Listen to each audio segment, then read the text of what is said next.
What up, wizards? It's Dev and the chicken who is licking my beard right now. We're from Mtg.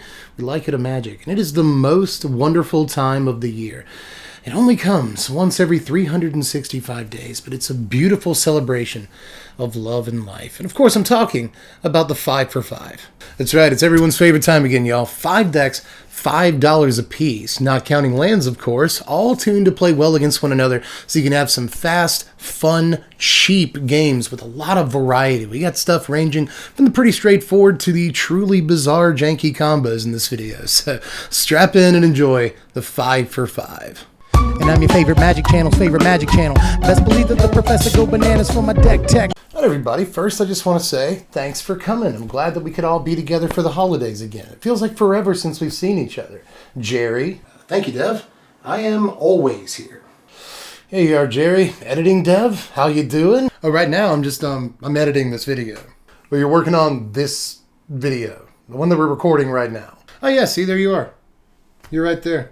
Matter of fact, the next thing you're going to say is, well, that's weird. Well, that is weird, and I don't know how you're doing that, but I really appreciate everything you do around here. Hey, thanks, man.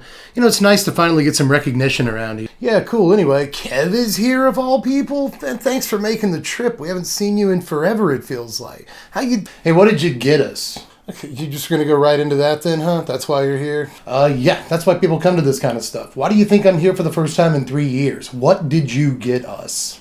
All right, well, if it's that important to you, I got you guys the best thing I could possibly get you. I got you all Boxu. And there's all kinds of good stuff in here to fill stockings with, like Jerry, I got you this Mike's Popcorn that's soy sauce flavored. There's a lot in here if you can't tell. And I know how you like to count things. Oh, thank you. I do love counting things. These will be a whole night of fun. Good for you, Jer Bear. Editing Dev, I got you some herbal green tea from a Shigaracha. Maybe now you won't be so freaking stressed out all the time. Ah, thanks, man. That's actually really thoughtful. Maybe now I can finally relax a little bit. Let's hope so, bud. Then maybe you won't make so many mistakes, huh? Anyway, Kev, I got you some Sadochi seaweed snacks because I know how much you like salt. Ah, jeez, my weakness. You know I love these. I have nothing bad to say about this.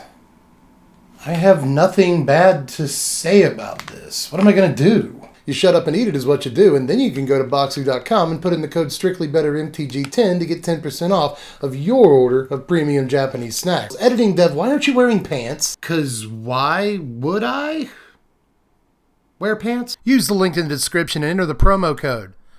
It's StrictlyBetterMtg10. Do it. Get yourself some snacks. They're good.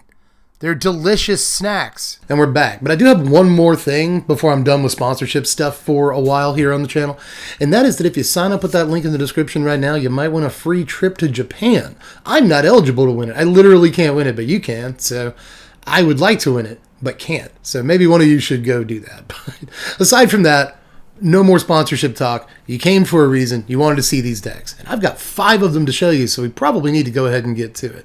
Like I said at the top of the video, there's a ton of like spicy stuff in this video today. There's no less than like 3 weird janky combos to look at. But I wanted to start with something straightforward and fun for the whole family. Let's look at Mono Red Burn first.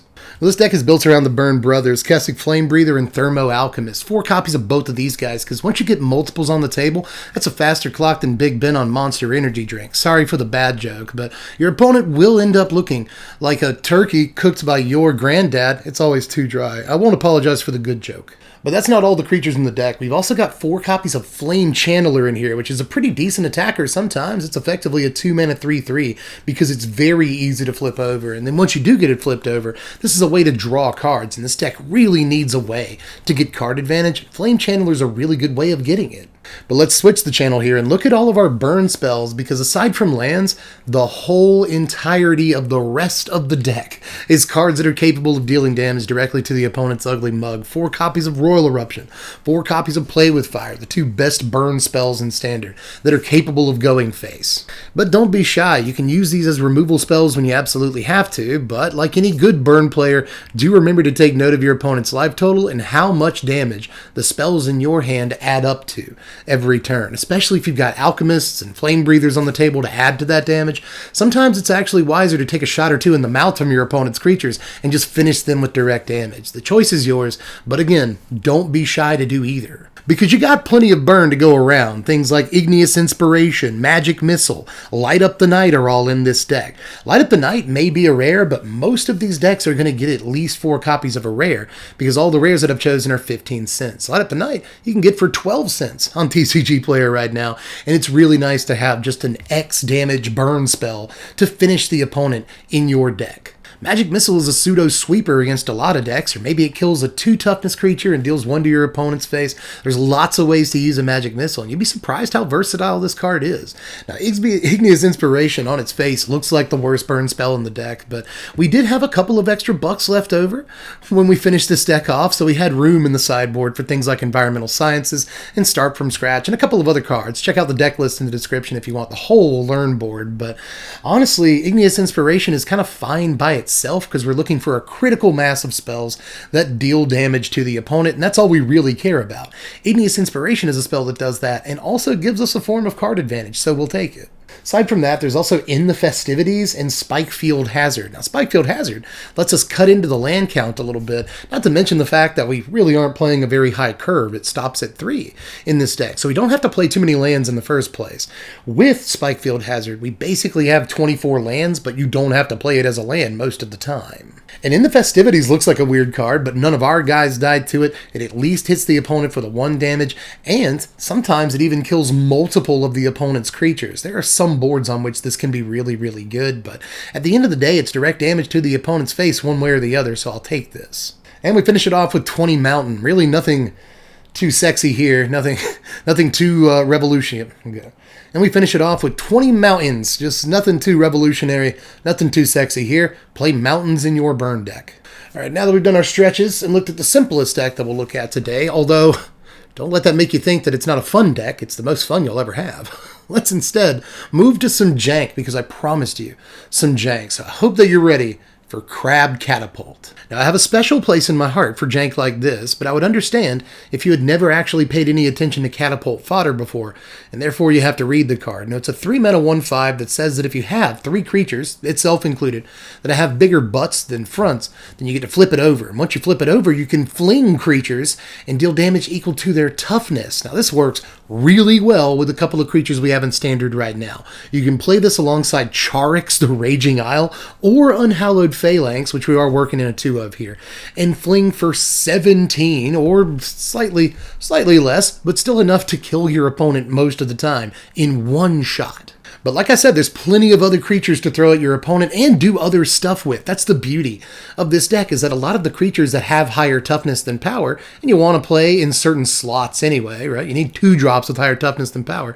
Well, you get to play things like Priest of the Haunted Edge and Avalanche Caller, do kind of a snow theme in your deck. And that way, you get 2 drops that have really high toughness, 4 toughness on Priest of the Haunted Edge, but it's also a removal spell, which is sweet. You get to play things that proc Catapult fodder and flip it over without having to sacrifice removal spells and other things that you want in your deck. So I like that about it, but Avalanche Caller is a decent card too. Even though this only has the 3 toughness, this can bolt your opponent sometimes if you have a Catapult fodder out, but better than that, it makes big old lands. So if you have nothing better to do or you need a mana sink, this is just another way to win the game. Avalanche Caller is better than you think. The landslide will bring them down, but there's other creatures in here like Acquisitions Expert, which may only have the 2 toughness, but again, this does something other than just be a body, which I think is important, and sometimes it gets a good card out of your opponent's hand. There's also a couple of copies of Morbid Opportunist, but not too many because this card costs like $1 right now. For some unknown reason, I don't really get it. It's a good card, but $1, really? But we've also got 4 copies of Skullport Merchant, which is 35 cents. So again, we shouldn't play too many copies of this if we want to stay within budget, but I think it's worth it to play both of these guys. One draws you cards, which helps you get to your combo. The other draws you cards for a mana cost, but also helps ramp you into important stuff. So these are both great cards with higher toughness than power. So again, not only do you get to play things that proc Catapult fodder, but you get to play actual good Magic cards. But in the 1-drop slot, we got one more creature to talk about here, and it's the other crab in the deck. That's right, it's a whole crab deck. We're playing 4 copies of Ruin Crab here. Even though this card is still like 35 cents, it's hanging on to money relevance in the uncommon slot.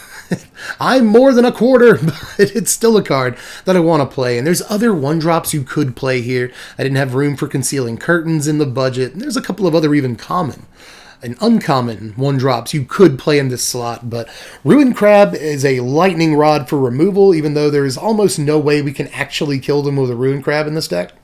It's just probably not going to happen unless the game goes really, really, really long. But sometimes you might get multiple Ruin Crabs in your opening hand, and then your opponent is either going to Salt Scoop, happens all the time, or they will heavily prioritize removing your Ruin Crab and not have removal when it comes time to get rid of the Charix that's about to come soaring at their face. So just for its ability to be a lightning rod and to attract so much hate unto itself, Ruin Crab is worth its weight in gold. But we do have a couple of removal spells in the deck outside of just Priest of the Haunted Edge. There's also 2 copies of Flunk, which will only run you like 5 cents right now, and 2 copies of Hero's Downfall, which is amazingly cheap for a card that was so relevant last time it was in the format. But nowadays, if you're looking to make a really decent budget deck with okay removal, Hero's Downfall is a real option. It's only about 10 or 15 cents at the moment, and it takes care of lots and lots of stuff for a relatively low price, right? So I'm just wanting to stick a couple of extra removal spells in here so we could be prepared for what the opponent's doing, because they're not going to be prepared for what we're doing. The lands are a little bit more advanced in this deck, but not too much. Just 10 Snow Swamps, 8 Snow Islands, 4 Ice Tunnels, and 2 Evolving Wilds. Not only because we're a 2-color deck, but we do have Ruin Crab, so let's just juice that as much as we can and get some extra value out of the crabs with the Evolving Wilds. But one thing I want to note about Ice Tunnel is that it is a swamp island, or an island swamp. I'm not sure what order it comes in, but one way or the other, these are islands that count for Charix when you're doing its activated ability, so keep that in mind. Now, I hope you like that one, but let's get back to a deck that's a little bit more traditional. It's so traditional that we tend to do it on the channel about once per season, it feels like, but I realize that we hadn't done it yet this season, so I challenged myself to make a $5 version of it, and here's what we came up with for Mono Black Control. And you can be evil on a budget and still play a lot of rares. This deck plays 10 rares, but still, those rares only add up to about half of the deck's total budget altogether. So even though the deck has access to a ton of rares, it still has access to a ton of really good commons and uncommons. Our removal suite is particularly good here. We've got 4 copies of Flunk, cheapest removal spell in terms of price, in the format that will still get the job done most of the time. We've also got 2 copies of Power Word Kill, 4 whole copies of Hero's Downfall to take out anything, and the coup de grace, 4 copies of Shadow's Verdict, which is only about 25 cents right now to pick up copies of this card, which is incredible. We actually get to play a play set of sweepers in our mono black budget deck. Priest of the Haunted Edge even puts in a second appearance in this video as a full rub, because this deck is always hungry for removal. And this is a thing that not only removes stuff, but blocks for a few turns against aggro while you do find important removal spells. That can be good, but aside from just removal, we've also got some discard in this deck. 2 copies of Dread Fugue, the best discard spell no one's playing, and 2 copies of Go Blank, which is a spell that a lot of people are playing in their like Grixis Lear decks, because both of these cards, turns out, are very, very good right about this second. So play both of these. I only wanted 4 discard spells in the deck, but these are both quite potent. But of course we need a hand refill, so I'm playing 4 copies of Blood Pact in the deck. Watch your life total, but do note that sometimes in a great once in a while, you can just target your opponent with this and finish them off for the 2 damage. Not going to happen all the time. When it does happen, you're going to feel really good about it. But for the most part, this is just a way to restock your hand with removal or threats, which we are, believe it or not, playing some of. We have to finish the game one way or the other in this deck, and we've got a few ways of doing it. We've got 4 copies of Heirloom Mirror, 4 copies of Draugr Necromancer, and 2 copies of Westgate Regent. Those are the other 6 rares that we're playing, but all of these are only about 25 cents a piece. I think Westgate Regent reaches 35 cents, but that's as much as it goes. So we can still play on a budget and play some pretty good rares. Now, Heirloom Mirror, on its way to being a threat, is a way to draw cards. You have to discard stuff, but just throw away a card you're not using in that matchup. We've got enough removal, right?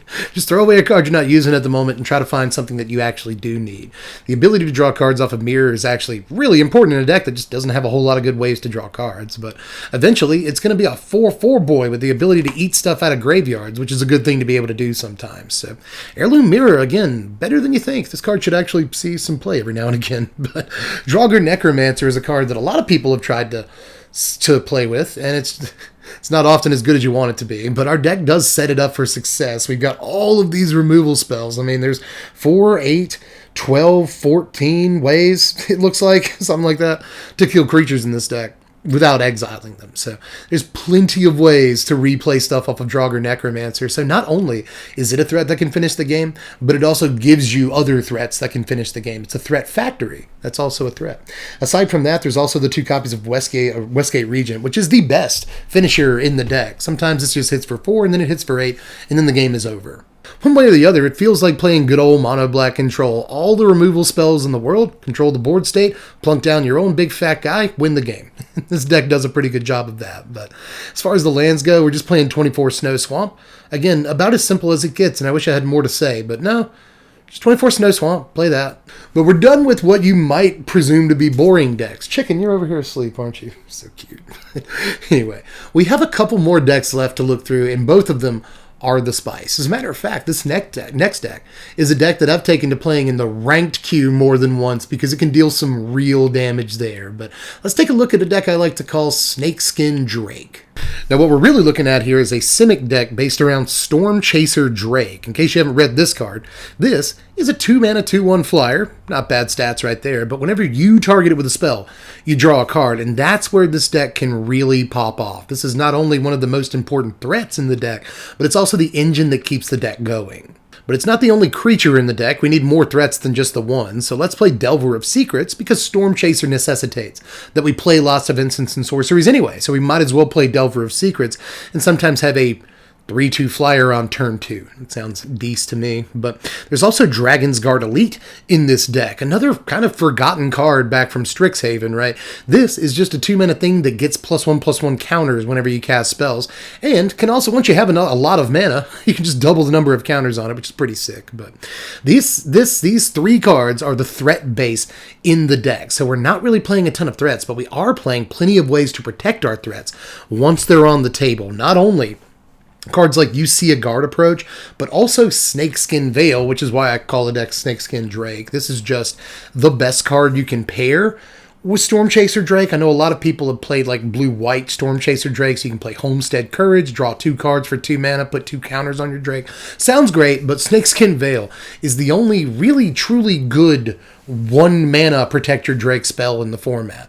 Now, we could play Wild Shape in the deck, but I'm settling for just this card, as well as You See a Guard Approach, which can give our Drake hexproof sometimes. But that's not all. We also have cards like Fading Hope as a 4-of, and 2 copies of You Come to a River. There's a lot of You Do a Thing cards in this deck, because this deck does do the things. But Fading Hope and You Come to a River can both pop creatures back to the opponent's hand if we want them to, or they can just return a Drake back to our hand and draw a card to get it out of the way of the removal. Same thing with Delver of Secrets or Dragon's Guard Elite, right? Like, we'll lose our 3/2 if we pop Delver back to our hand. We'll lose our counters on Elite if we pop it back to our hand, but it's still worth it to save your one important threat most of the time. Aside from that, there's also 4 copies of Blizzard Brawl. The deck does need some removal, and Blizzard Brawl is maybe the best removal spell in the entire format. So let's play the 4 copies of this. It's amazing that we even have access to it. I was surprised that Blizzard Brawl wasn't a $2 uncommon, but it's sitting at about 30 cents right now, so we can definitely play this card. Let's do that. Just 1 mana for this? It's totally worth it. But we've also got 4 copies of Charge Through, another 1 mana thing that can draw cards. We target a Drake with it. We draw 2 cards for 1 mana, which I don't need to tell you is kind of disgusting. But aside from that, there's Massive Might. Just 1 mana for +2/+2, which can save a creature in combat. Just completely turn around a combat step and surprise your opponent. Or it can just punch a creature through for extra damage, draw a card off of Drake, get a Delver of Secrets through for 5. There's a lot of things that Massive Might does in order to increase the clock, which is an important thing for this deck. But aside from that, there's nothing but lands. We've actually already been through this entire deck. There's a lot of 4-ofs in this deck. We've got 4 copies of Rimewood Falls, and then 9 Snow Forest and 9 Snow Island. Now, you might say there's a lot of snow decks on this list, but I would say if you can do it, then you should do it. Right? Again, Blizzard Brawl is in this deck. We need snow lands for that. And I think it's worth playing snow to play Blizzard Brawl because that card is so good. Give this one a shot if you don't do any of the other ones. I fully endorse this one, but the same is true of our last deck, which is another deck that I've been having a ton of fun with on the ranked ladder from time to time, because this deck has some real legs. A few weeks ago on stream, I told the entire stream that I was going to break Red Dragon, and I think we've actually done it. Now, Red Dragon, because this is another card that you probably haven't paid any attention to. It's a lot of mana, 6 to be exact, for a 4/4 flyer that does 4 damage to the opponent when it enters the battlefield. That's the important part. So how do we break this? I think the best way to do it is with Carter's Vicious Return. Now, Carter's is a saga that I've advocated before in the past. I think this thing is woefully underrated right now. The first chapter bolts something, and there's plenty of things like Eye Twitch and Shambling Gas that are already seeing play that are worth sacrificing to the first chapter on this, and you're playing in this color combination anyway. As far as the second chapter goes, that's where you discard your Red Dragon. Note that each player discards a card too, so this hurts your opponent as well. But you discard your Red Dragon, and then on chapter 3, you bring back Red Dragon as a 5/5 flyer because it gets a counter.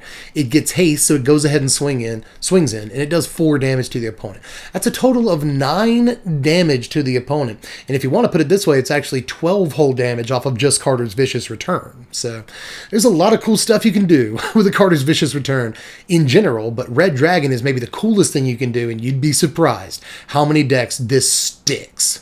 But if we've got a big reanimation spell in our deck, we should play more than just one big reanimation target. So we're also playing 2 copies of Dreadhound in this deck. In this deck, we've got a fair number of creatures. We're almost always going to shock the opponent when Dreadhound comes into play. And then from then on out, when we sacrifice stuff to Vicious Return or Village Rites or anything else, or when creatures just die in combat, right, then Dreadhound will deal extra damage. And sometimes it's enough to get over the finish line. Dreadhound is a card that I'm always impressed with, and I don't want to pay 6 mana for it, but I do want to reanimate it for free and have all of my mana available to me the same turn it comes into play, and with Carter's Vicious Return, you can do that.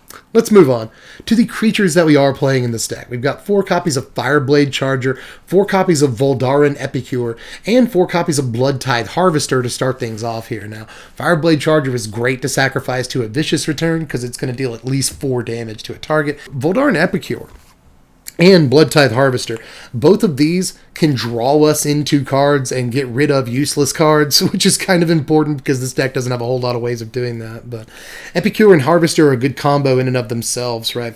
Epicure is going to deal a little extra damage to the opponent. That's nice. But if you go turn 1 Epicure, turn 2 Bloodtithe Harvester, you can kill just about any important creature that you might come across with your Harvester. But if you don't have anything to kill, Harvester just swings for 3 damage a turn for your 2 mana investment, which is pretty good. Aside from that, there's 3 copies of Kalane, the Reclusive Painter, 2 copies of Skullport Merchant, and 4 copies of Fell Stinger, another way to sacrifice stuff. So once you've gotten all your value off of Epicure, or once you want some value off of Fireblade Charger, you just sacrifice those to Fell Stinger and draw a couple of cards. But just like Blood Pact in the Mono Black deck, this can also target your opponent. So with the amount of burn spells that are in this deck, Carter's Vicious Return, Fireblade Charger, we've got 4 copies of Royal Eruption I haven't told you about, but I might as well go ahead and tell you about.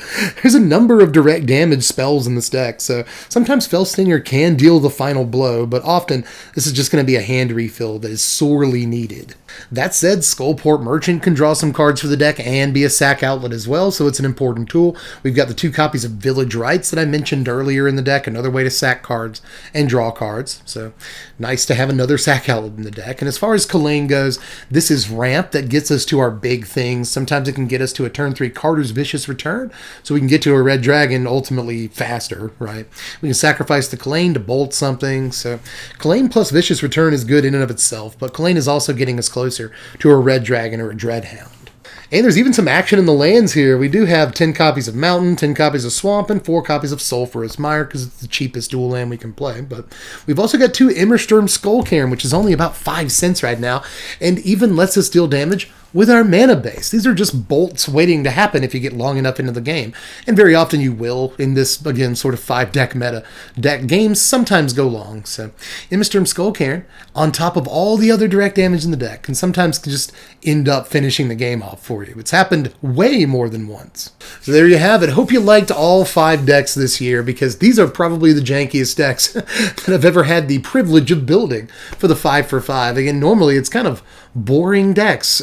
We get like one cool janky thing, but no, just about every deck this time around, like even Mono Black Control for, what is it, $5.35, I think is the total price on that deck, is kind of cool that you can do that right now. But try out Crab Catapult. Try out Dragon's Return. I think that's what we're calling it. Try out Snakeskin Drake. There's a lot of cool stuff on this list. So even if you can only order 1 or 2 of the decks, there's a lot of stuff here for you. And remember, if you want to look at the deck lists or order anything that you need from them, check out any of the links in the description. I'll have links to all 5 deck lists down there, along with the Boxu link, Twitch link, Patreon link, links to other videos you might want to watch, all kinds of stuff. Just hit show more in the description box down there. Wealth of links and stuff. Aside from all that, just let me know how you felt about this year's batch of decks, because honestly, I think this might be, just speaking, I might be too close to the situation, but I think this is my favorite batch of 5 for 5 decks that we've ever done. So just let me know how you feel about all these, and get down there in the comments section. Aside from that, like the video if you enjoyed it, share it around so everybody gets the budget love. Somebody posted to Reddit for me. Will you do that? Somebody posted in the r/Magic Mtg subreddit. Will somebody do that? Because I can't do it. For some reason, every time I try to do it, it kicks me out. And it takes my post down. So I don't know why. Anyway, share the video around. Do all that stuff. And subscribe. I'm just glad that you stopped by one way or the other. Try to do all of this stuff if you possibly can. Just any of those, put those in your web address browser bar. And they'll take you to fun, interesting places. Aside from that, I guess I'm done here. So I will catch you cats later. I'm Dev from The Place. Thanks for watching, Wizards. Spread love and be kind. Happy holidays, y'all.